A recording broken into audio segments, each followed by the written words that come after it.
दोस्तों ये दूब घास है और इसको मैं निकाल के इकट्ठा कर रहा हूँ ताकि ये सूख जाएगी। उसके बाद हम इसको गमलों में भी भर सकते हैं। साथ ही हमारे जो गमले हैं इनके आसपास थोड़ी सी साफ सफाई बनी रहेगी तो थोड़ा अच्छा लगता है। इसलिए बरसात में ये बहुत घास हो जाती है और इसे हमें निकालना पड़ता है और ये आराम से हो जाती है ये सब जो है। लेकिन इसको मैं फेंकूंगा कतई नहीं दोस्तों, जानवर इसको खा नहीं सकते, अभी ख़राब है। तो मैं इसको क्या करूँगा, ये तोरई हैं जो लगे तोड़ नहीं पाई थी, सड़ गई थी, और इन सभी का ही यहाँ रख रहा हूँ इकट्ठा करके। और ये कचरा है हमारे उससे निकला हुआ जो गार्डन में निकलता है, उसको भी मैं फेंकता किसी को भी नहीं। सारा कचरा मैंने यहाँ इकट्ठा कर लिया था और इसको मैं भी सबको इकट्ठा कर रहा हूँ यहाँ।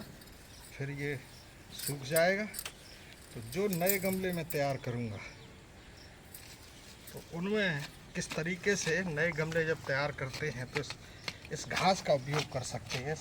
ये जो हमारा खरपतवार है जो गार्डन में निकलता है, इसका किस तरीके से प्रयोग कर सकते हैं, ये सारी जानकारी मैं आपको आने वाले वीडियो में दूंगा। अभी हमें इस घास को निकालने में काफ़ी समय लगेगा। पूरी घास जब निकल जाएगी और सूख जाएगी तभी मैं इसको फिर गमले में भरूंगा।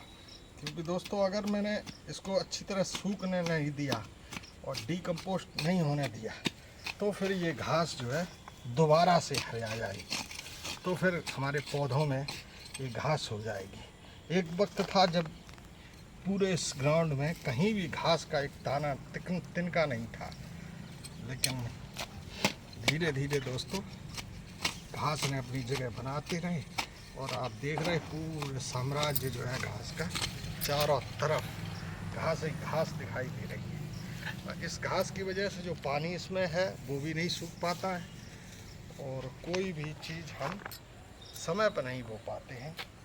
लेकिन ये है कि जो थोड़ा सा ऊंचा एरिया है, जैसे मैंने यहाँ मेथी बो दी है, पालक बो दिया है और मेरा वो जम भी गया है, तो आज मैंने इनमें पानी भी लगा दिया है। पानी आनी लगाने के बाद जो समय मिला तो मैंने बोला सोचा कि इसको ले आओ, घास को ही थोड़ा सा निकाल देते हैं। निकालने के बाद फिर ये जो है हमारा जो गार्डन है वो थोड़ा सा लुक इसकी ठीक से दिखाई देगी। क्योंकि अभी बरसात का वक्त चल रहा था और बरसात में रोज़ पानी बरस रहा था, इसकी वजह से सारे पौधे जो है मेरे अस्त व्यस्त हो गए।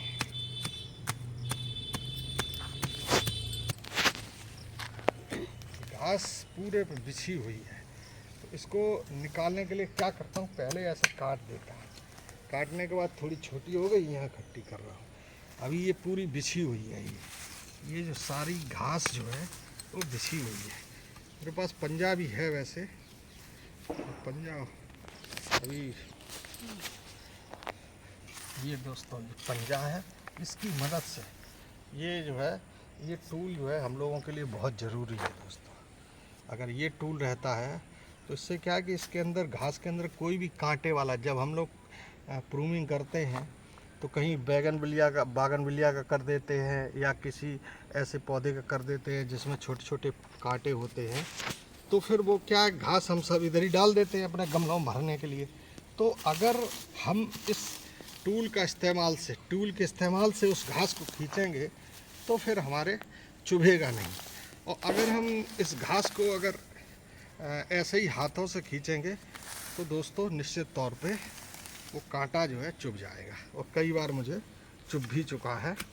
तो इसी लिए फिर धीरे धीरे हमने ये टूल मंगाए हैं और उनका प्रयोग कर रहा हूँ। पहले मेरे पास कुछ नहीं था, धीरे धीरे भैया जैसे जैसे हमारे पास जो भी हमारे अवेलेबिलिटी है हो पाती है तो मैं मंगा लेता हूँ। ये घास दोस्तों हमने सब ये ढेर इसीलिए लगा रहा हूँ, इसको फेंकूंगा नहीं, क्योंकि हमारे पास गमले काफ़ी हैं प्लास्टिक वाले, और इस घास को जब ये सूख जाएगी इसी को हम नीचे भरेंगे, ताकि ये सब भी हम लोग यही रख देते हैं दोस्तों। ये हमारे बहुत काम आती है, जैसे इसको बांधना है, कुछ भी है। इस पेड़ पौधे को बांधने के लिए ही एक्चुअली लाया था, लेकिन मैं याद भूल गया। अभी इसको बांधूंगा, वो भी मैं आपको दिखाऊंगा।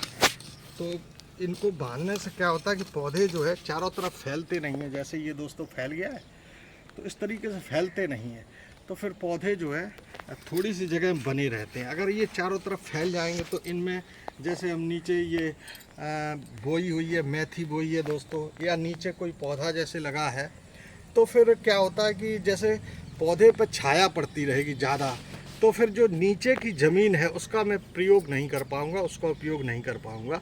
क्योंकि कोई भी शैडो में जब भी हम फल फूल का पौधा लगाते हैं, चाहे वो फल देने वाला हो चाहे फूल देने वाला हो, जब तक उसको प्रॉपर धूप नहीं लगेगी तब तक दोस्तों वो पौधा फल फूल नहीं देता है। तो इसलिए कोई हम लोग देखते हैं कि किसान जो है उसके अगर मेड़ों पर कोई खड़ा हुआ है पेड़, तो वो उसको हटाना पड़ता है हमें, नहीं तो उस खेत में कोई भी पैदावार नहीं हो पाती है। ये कारण है दोस्तों।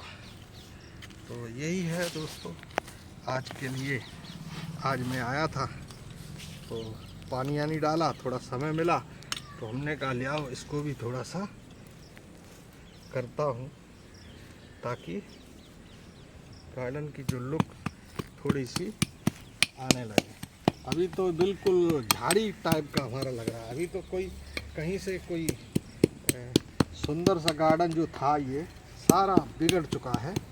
अभी तो एक तरह से जंगल जैसा दिखाई दे रहा है। ये देखिए दोस्तों, जैसे हमने ये बांधा है इसी तरीके से बांधते जाए। ये बांध दिया हमने तो अब ये अच्छा लगने लगा, नहीं तो ये भी पूरे में फैला हुआ था।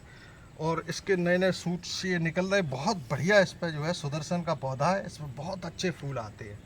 ये मेरा दोस्तों पितूनिया का है, इस पर सफ़ेद फूल आते हैं इस तरीके के, एक दिन रहते हैं। तो इसको भी मैंने ऐसे बांध दिया है, और अब इनकी जड़ों से नई नई किलनी जो है निकल रही हैं।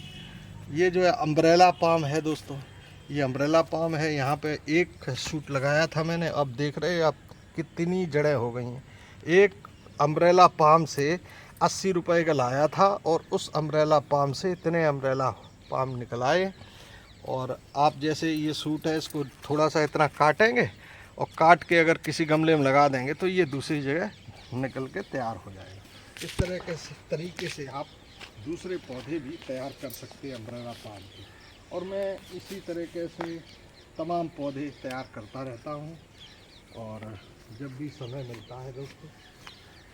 और गर्मी भी बहुत पड़ रही है, तो इसकी वजह से जो है पौधे थोड़े से अस्त व्यस्त हैं और काम भी नहीं हो पा रहा।